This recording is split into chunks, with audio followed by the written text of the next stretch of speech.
السلام علیکم ورحمۃ اللہ وبرکاتہ۔ قرآن مجید کے ترجمے اور تفسیر کی ایک نئی کلاس کے ساتھ میں اپنے تمام ہی اسٹوڈنٹس کی، اپنے بھائیوں اور بہنوں کی خدمت میں حاضر ہوں۔ مجھے امید ہے کہ آپ لوگ خیر و عافیت سے ہوں گے۔ آج ہم لوگ پڑھنے جا رہے ہیں سورہ طارق والسماء والطارق وما ادراک ما الطارق۔ سورہ طارق کا ترجمہ اور تفسیر۔ یہ سورت بھی مکی ہے اور اس میں بھی اللہ تعالیٰ نے آخرت کا ذکر کیا ہے، انسان کو کس چیز سے وہ پیدا کیا گیا اور دوبارہ زندہ کیا جائے گا، بھٹکے ہوئے اور گمراہ لوگوں کو اپنے صحیح راستے پر آ جانے کی اللہ تعالیٰ حکم دے رہا ہے کہ دیکھو سمجھ جاؤ، سیکھو، سمجھو، پہچانو اپنے مالک کو، ہے نا؟ تو وہ ساری چیزیں آخرت کے بارے میں اس میں ذکر ہیں۔ آئیے ہم لوگ ترجمہ اور تفسیر اب پڑھتے ہیں۔ اعوذ باللہ من الشیطان الرجیم، بسم اللہ الرحمن الرحیم۔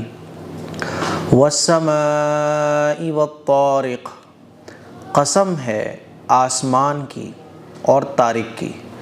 طارق کس کو کہتے ہیں؟ طارق کہتے ہیں رات میں آنے والے مہمان کو جو دروازہ کھٹکھٹاتا ہے، اور تو جیسے رات میں آنے والا مہمان رات میں دروازہ کھٹکھٹاتا ہے، تو اسی طرح سے رات میں جو ستارے نکلتے ہیں نا، تو رات میں نکلنے والے ستارے کو بھی کہا جاتا ہے طارق۔ تو یہاں طارق سے مراد ستارہ ہے، تارہ، ٹھیک ہے؟ قسم ہے آسمان کی اور رات کو نکلنے والے ستارے کی۔ وما ادراک ما الطارق، اور آپ کو معلوم ہے کہ طارق کیا چیز ہے؟ طارق یعنی رات کو نکلنے والی چیز کیا ہے؟ النجم الثاقب، وہ ایک روشن ستارہ ہے۔ النجم الثاقب، وہ ایک روشن ستارہ ہے۔ ان کل نفس لما علیہا حافظ، کوئی ایسا نہیں ہے کہ جس پر کوئی نگہبان مقرر نہ ہو۔ کوئی بھی انسان ایسا نہیں ہے کہ وہ جو کچھ بھی کر رہا ہے تو کوئی اس کو دیکھ نہیں رہا، کوئی اس کو نوٹ نہیں کر رہا ہے، کوئی اس کو لکھ نہیں رہا ہے۔ ہر شخص کے اوپر ایک نگہبان مقرر ہے۔ جو بھی ہم کر رہے ہیں اس دنیا کے اندر، وہ نگہبان جو اللہ تعالیٰ نے مقرر فرما رکھے ہیں، وہ ہر چیز کو نوٹ کر رہے ہیں۔ آپ یہ سمجھ لو کہ اللہ کے کیمرے ہر جگہ پر لگے ہوئے ہیں۔ یہ زمین بھی گواہی دے گی، انسان کی باڈی جو ہے نا خود یہ کیمرے کا کام کر رہی ہے۔ آخرت میں انسان کے اعضاء جو ہیں نا اس کے خلاف گواہی دیں گے۔ اگر وہ کچھ چھپانے کی کوشش کرے گا تو آنکھیں بولیں گی کہ میرا وہاں غلط استعمال ہوا، ہاتھ بولیں گے میرا وہاں غلط استعمال ہوا۔ تو یہ ہماری باڈی جو ہے نا یہ ہمارے خلاف خود اللہ کے سامنے بولے گی۔ وہ زمین بولے گی، آسمان بولے گا، ہر چیز بولے گی ہمارے خلاف۔ تو آپ ایسے سمجھ لو کہ یہ جو ہمارا سسٹم ہے نا پورا، یہی سارا ریکارڈنگ سسٹم ہے اللہ تعالیٰ کا۔ فرشتے اوپر سے لگے ہوئے ہیں، نام اعمال میں الگ سے لکھ رہے ہیں۔ تو بہت خطرناک نگہبانی اور نگرانی ہو رہی ہے ہماری۔ اللہ فرماتا ہے ان کل نفس لما علیہا حافظ، کوئی ایسا نہیں ہے جس پر کوئی نگہبان مقرر نہ ہو۔ فَلْيَنظُرِ الْإِنسَانُ مِمَّا خُلِقَ، انسان کو دیکھنا چاہیے کہ وہ کس چیز سے پیدا کیا گیا ہے۔ انسان کو یہ سوچنا چاہیے کہ وہ کس چیز سے پیدا کیا گیا ہے۔ ہم لوگ کس چیز سے پیدا ہوئے؟ ایک گندے غلیظ منی کے قطرے سے جو کپڑوں پہ لگ جائے تو ناپاک ہو جاتا ہے۔ ایک گندا قطرہ منی کے قطرے سے اللہ تعالیٰ نے انسان کو بنایا۔ جب وہ ماں کے پیٹ میں جاتا ہے، عورت کے پیٹ میں جاتا ہے، تو پھر اللہ نے پیدا کر دیا انسان کو اتنا خوبصورت۔ تو جب انسان کچھ نہیں تھا، اللہ نے ایک منی کے قطرے سے اس کو پیدا کر دیا۔ تو جب انسان ختم ہو جائے گا تو کیا اللہ دوبارہ زندہ نہیں کر سکے گا؟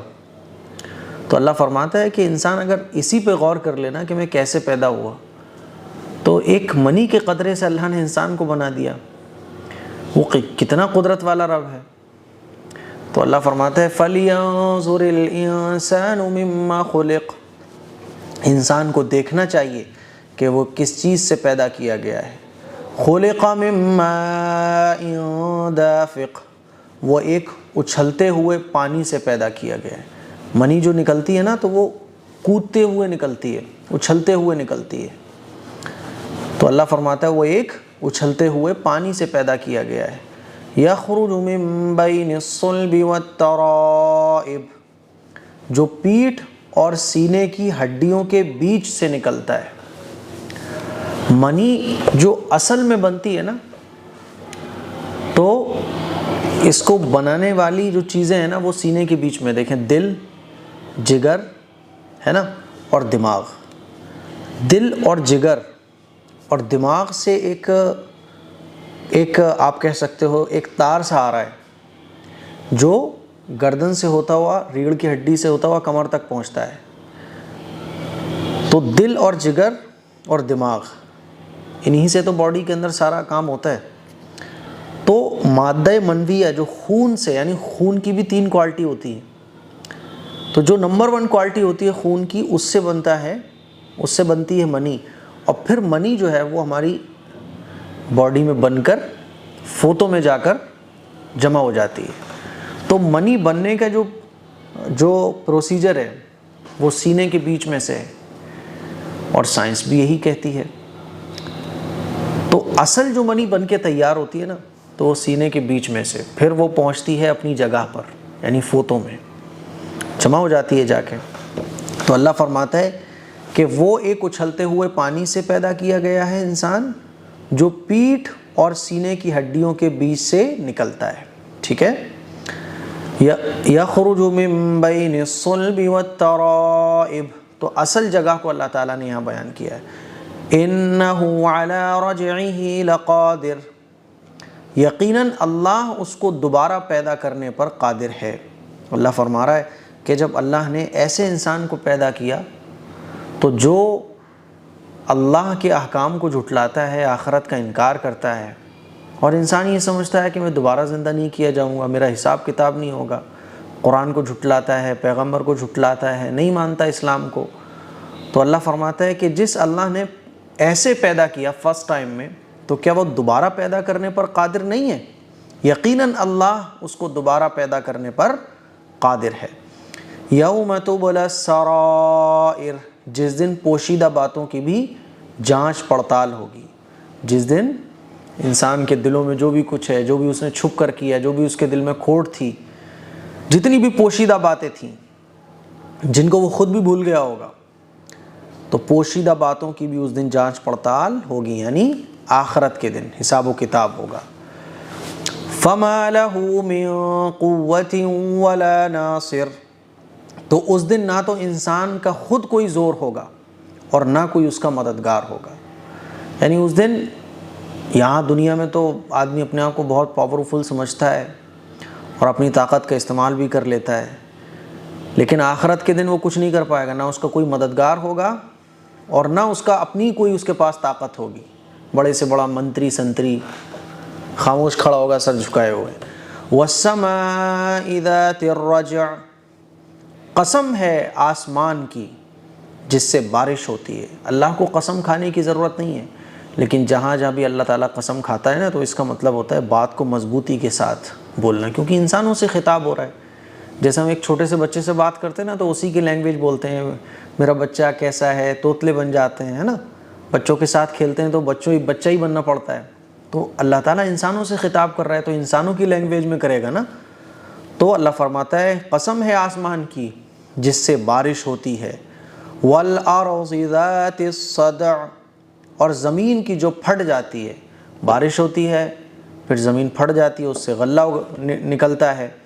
إِنَّهُ لَقَوْلٌ فَصْلٌ، یہ یعنی قرآن، یہ یقیناً جچا تلا کلام ہے، یہ یقیناً فیصلہ کن بات ہے. یعنی یہ قرآن مجید کوئی ایسا نہیں ہے کہ قصے کہانیوں کی کتاب ہو، بلکہ قرآن کریم میں جو کچھ بھی بیان کیا گیا ہے یہ فیصلہ کن ہے، یہ بالکل سچ ہے. إِنَّهُ لَقَوْلٌ فَصْلٌ، بے شک یہ قرآن مجید فیصلہ کن کلام ہے، یعنی لاسٹ ہے. بس جو کچھ ہے قرآن میں وہی لاسٹ ہے، یہ بدلا نہیں جائے گا. وَمَا هُوَ بِالْهَزْلِ، ہنسی مذاق کی بات نہیں ہے. إِنَّهُمْ يَكِيدُونَ كَيْدًا، کفار جو ہنستے تھے نا، تو اللہ فرماتا ہے یہ ہنسی مذاق کی بات نہیں ہے، بالکل فیصلہ کن کلام ہے یہ قرآن مجید. إِنَّهُمْ يَكِيدُونَ كَيْدًا، یقیناً وہ لوگ چال چل رہے ہیں، اسلام کے خلاف تدبیریں کر رہے ہیں، مسلمانوں کو تکلیف پہنچانے کی کوشش کر رہے ہیں، یقیناً وہ لوگ چال چل رہے ہیں۔ وَأَكِيدُ كَيْدًا، اور میں بھی ایک تدبیر کر رہا ہوں۔ اللہ فرماتا ہے میں بھی ایک تدبیر کر رہا ہوں، آخرت میں ان کے لیے یہ ساری چیزیں تیار ہیں۔ فَمَهِّلِ الْكَافِرِينَ أَمْهِلْهُمْ رُوَيْدًا، تو آپ ایمان نہ لانے والوں کو مہلت دیجئے اور تھوڑے دنوں ان کو ان کے حال پر چھوڑ دیجئے۔ آپ علیہ الصلوۃ والسلام کی یہ خواہش رہتی تھی کہ سب ایمان لے کر آ جائیں، تو حضور جو ہے نا بہت زیادہ اپنے آپ کو پریشانی میں ڈالتے تھے، بہت زیادہ فکر میں رہتے تھے۔ تو اللہ تعالیٰ نے فرمایا تو آپ ایمان نہ لانے والوں کو مہلت دیجئے اور تھوڑے دنوں کو ان کے حال پر چھوڑ دیجئے، جانے دیجئے۔ جو ایمان لے کے آ رہا ہے تو ٹھیک ہے، آپ زیادہ پریشان مت ہوئیے، آپ کا کام ہے دعوت دینا، آپ نے دعوت دے دی اسلام کی، اب یہ لوگ ایکسیپٹ کریں تو ٹھیک ہے، نہ کریں تو ان کو ان کے حال پر چھوڑ دیجئے۔ تو یہ جو ہے سورہ طارق کا ترجمہ اور تفسیر ہمارا ہو گیا۔ اب آئیے ورڈ بائی ورڈ ہم لوگ ترجمہ اس کا کرتے ہیں۔ بسم اللہ الرحمن الرحیم۔ والسماء، آسمان کی قسم، والطارق، اور رات میں آنے والے کی قسم، وما ادراک، اور تمہیں کیا معلوم، مطارق، رات میں آنے والا کیا ہے، النجم الثاقب، ستارہ ہے چمکنے والا، ان کل نفس، نہیں کوئی بھی نفس، لما علیہا، مگر اس پر ہے، حافظ، ایک نگہبان مقرر، فَلْيَنظُرِ، تو چاہیے کہ دیکھے، انسان، مما، کس چیز سے، خلق، وہ پیدا کیا گیا ہے، خلقا، وہ پیدا کیا گیا ہے، مما، پانی سے، دافق، اچھلنے والے، یخرجو، جو نکلتا ہے، من بینس، درمیان سے، صلبی، پیٹھ کے، والترائب، اور سینے کی پسلیوں کے، انہو، بے شک وہ، علی رجعہ، انسان کو دوبارہ پیدا کرنے پر، لقادر، یقیناً پوری قدرت رکھتا ہے، یوم، جس دن، تبلس، جانچے جائیں گے، سرائر، سینے میں رکھنے والے راز، ٹھیک ہے، فما لہ، تو نہیں ہوگی اس کے لیے، من قوت، کوئی طاقت، ولا ناصر، اور نہ کوئی مددگار، والسماء، قسم آسمان کی، ذات الرجع، بارش برسانے والے، والارض، اور زمین کی، ذات الصدع، پھٹنے والی، انہو، بے شک وہ قرآن، لقول، البتہ ایک بات ہے، فصل، فیصلہ کن بات ہے، دو ٹوک بات ہے، وما ہوا، اور نہیں ہے وہ، یعنی قرآن مجید، بالحزر، مذاق دل لگی کی بات، انہم، بے شک وہ لوگ، یکیدون، چال چل رہے ہیں، کیدا، بڑی چال، واکید، اور میں تدبیر کر رہا ہوں، کیدا، بڑی تدبیر، فمہل، تو آپ مہلت دیں، کافرین، کافروں کو، امہلہم، آپ ان کو مہلت دیجئے، رویدا، تھوڑی دیر کے لیے۔ تو یہ سورہ طارق کا ترجمہ ہے۔ بات سمجھ آ رہی ہے؟ مجھے امید ہے کہ آپ کو بہت اچھے سے اس سورت کا ترجمہ اور تفسیر سمجھ میں آ گیا ہوگا۔ اس کو شیئر کریں، دوسروں تک پہنچائیں۔ السلام علیکم ورحمۃ اللہ وبرکاتہ۔